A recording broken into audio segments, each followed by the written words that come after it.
UUUs or something else. Every time I come over here, y'all try to hurt me. Let's see, last time I was here,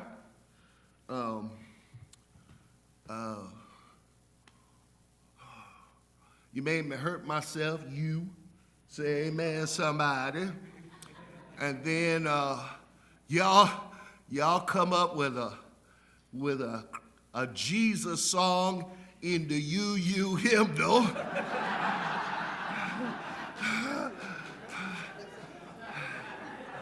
Yeah. Jeff, when I saw you outside, I should have known some tricky stuff was gonna be today. And then, I don't know where you found that sister right there. But so glad you're here. Oh, let's see, I gotta describe myself. Let's see, I'm a 6'7" Norwegian.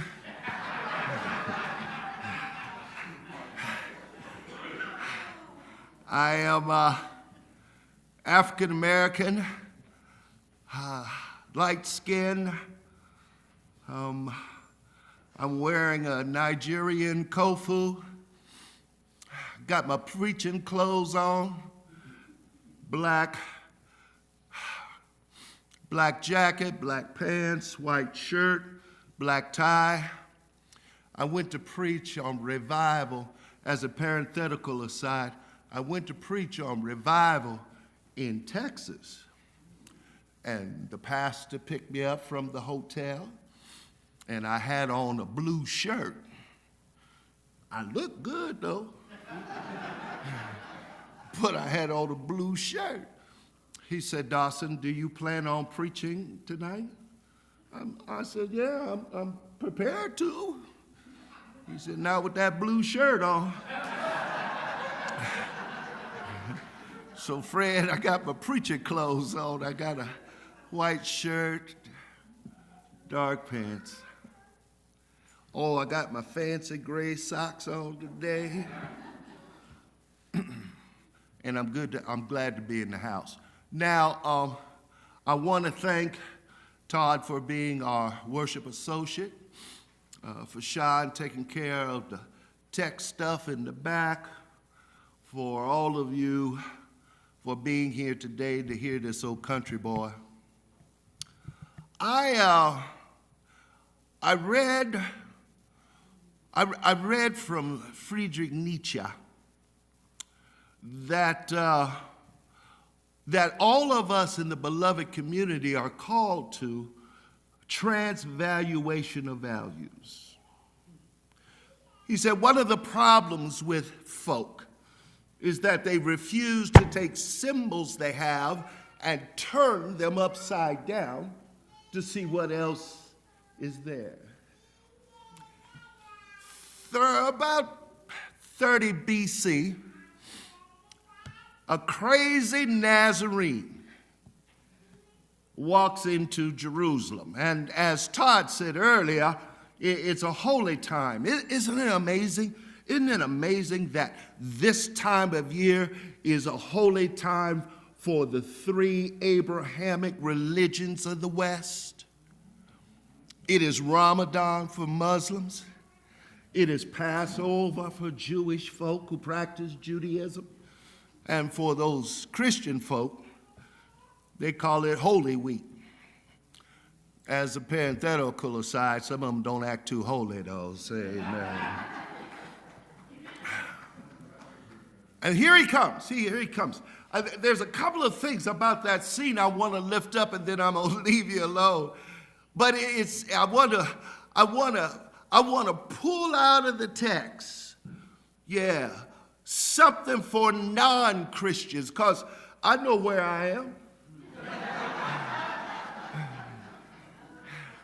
Although I know there's some closet Christians up in here. But let us ask ourselves, is there anything on Palm Sunday that's universally applicable, no matter who you are and where you are in the beloved community? I think so. So let me do three, and then I'm going to get out of your way. The first one is that everybody tells the narrative of Joshua marching into Jerusalem. He's on the back of a donkey, and there are crowds all around him. But what folk don't tell is that on the other side of town, the rich side of town, the powerful side of town, help me tell this well, over on the other side where there are people with privilege and power, Herod is having a parade too.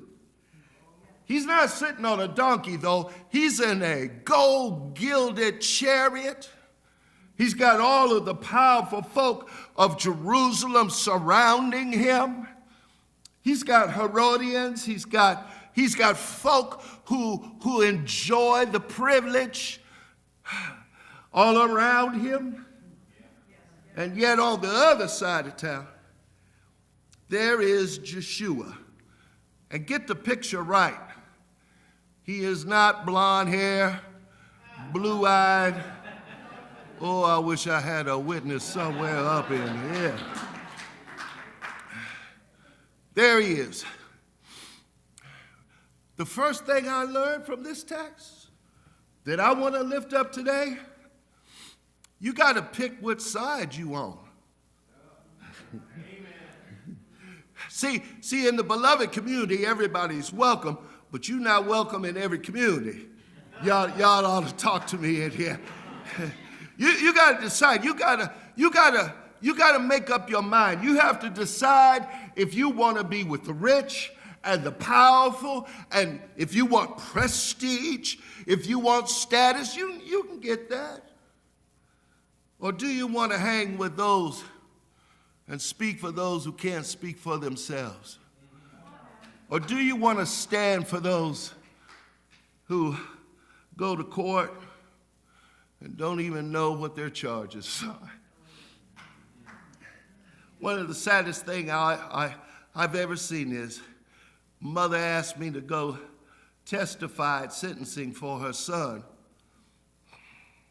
I have to tell you, he had been arrested 32 times for stealing. He was 16. So I said to him, Steve, because you know, clergy people, you get to talk to people one-on-one. I told him, I said, son, you need to find another profession. Because if you've been arrested 32 times and you just 16 years old, you obviously not very good at this. Say amen, somebody. But before me was a case where it was obvious the guy didn't even understand what he was charged with. Hadn't met his attorney until that day. Who speaks for those? Who's going to speak for those who can't speak for themselves? Who's going to speak for women that don't know how to stand for a right to their own bodies? I understand that when you have privilege and you have money, you can do whatever you want to, but we have to decide on whose side we're going to stand. Are we going to stand for those South Columbia or those who live in my neighborhood? We got to make up our mind on whose side we're going to stand. Joshua decided to stand on the side of the poor and the oppressed. Will we? Number two, the thing I got out of it is that it's noisy. Man, the folk surrounding Joshua, they have lost their mind. They pulling off branches off a palm tree. You know, it was illegal to pull down a branch off a palm tree. They pulling down branches, throwing clothes everywhere. Some of them probably got bucket naked. You know, they're just running. In fact, they're so loud, somebody in the crowd says, "Make your disciples shut up." He said, "Well, if these be quiet, the rocks themselves will cry out." Number two, I learned that sometimes you got to act a little crazy. Say amen, somebody. People pay attention to you when you act a little crazy, Fred. When you're a little loud and you push the issue and you will not be a proper lady, when you decide that it's more important to raise a little hell than to keep the peace, people pay attention to you. You know what? We did a die-in. We did a die-in down in Jeff City. And we got down on the floor. I don't do that anymore. I just turned 70 years old. Those days are over. Say amen, somebody. But we laid on the floor, and then we just started making noise. I know dead people don't make noise, but we just started making noise. And you know what? The representatives started coming out to see what we were doing. The folks came out of session to see what we were doing. Can I tell you something? Even in the penitentiary, folk don't mess with crazy people. Sometimes you have to raise your voice. Sometimes you have to be a little crazy. When we were marching for Black Lives Matter, folks looked at us and said, "You look crazy." I said, "Yes, I am." When we were protesting the death of so many black trans women in this country, I'm sorry, I got a little loud, 'cause that's crazy.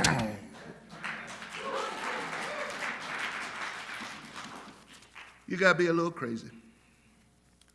You gotta be a little crazy. And then the last one.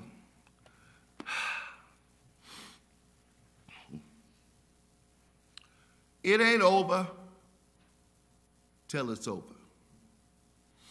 So, my friend Joshua, not only did the crowd go a little crazy that day and start tearing down palms and all of that and making noise, Joshua goes crazy. Because in one of the narratives in the Johannine text, it suggests that as soon as he passes through on his donkey, he goes into the temple, starts making a whip, turning over tables, acting a plumb fool. Y'all gonna come here with me? And turning over tables. He's looking crazy. And then he sits with his disciples and they share a Passover meal. And then all of a sudden, he's arrested. And they beat him. And they torture him. You know, when people who are powerful get you under their control, they'll do anything to you. He looks like a failure. He looks defeated. He looks like a poached egg that stood before the wheels of time and it crushed him. He looks like an idiot.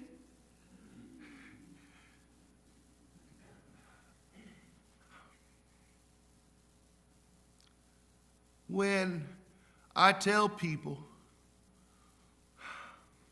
don't give up, because justice is coming. I know I look like a fool. When I suggest that maybe one of these days LGBTQA, A plus, non-binary folks can live free in this country, I know I look and sound crazy. When I start talking about, Martin's dream of black folk and white folk and our children living together in community, Mary, and they look at me like I'm crazy.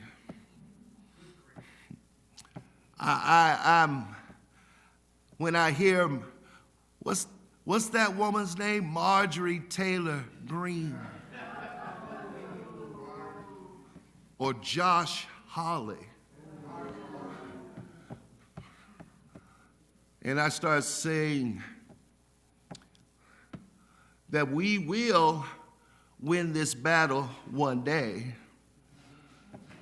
I know I look crazy. Lady asked me one time, Babette, she said, do you really believe that there will ever be true justice in America? I said, I have to believe. Because if I didn't believe, I have to give up. And Susan, I've come too far to give up. Fred, I've been pushed too much. So let me leave you. It ain't over till it's over. I'm sorry, I'm running. The weather does a thing to me. It's a little cold outside. So I'm walking with my mother. My father has decided that we're going to go walk with Dr. King.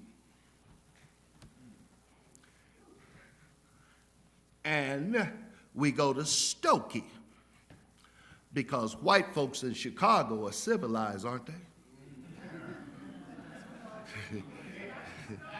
I wish I had somebody pray with me right now. And the day before we march, my mother, who was 5 feet by 5 feet, yeah, Lord, let me say this well, had decided that she was going to go and get her hair done because no self-respecting woman of color is going to be caught in the march in front of TV cameras with her head not looking right. Y'all ain't gonna come with me. And my mother had gone to get her hair done. And so they were walking and marching. My father is nearest the street. Yeah, Lord. They got me in the middle. And my mother closest to the building. And all of a sudden, somebody takes a bucket filled with urine and feces and pours it on my mother's head.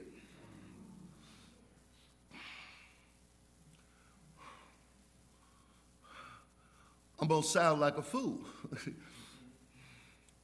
And my mother shook her head